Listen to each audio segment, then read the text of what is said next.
Geliyorum. Gel.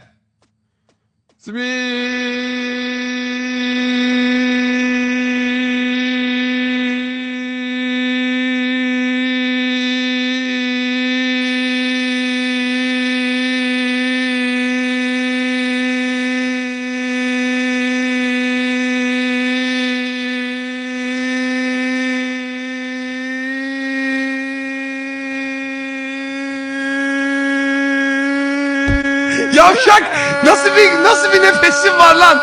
Nasıl siktir git, yalan bu ya. Ya yürü git lan.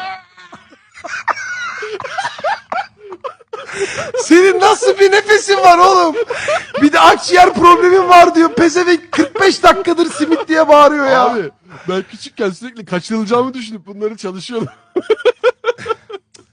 Of. Daha devam ederdim de güldüğüm için biraz kesildi.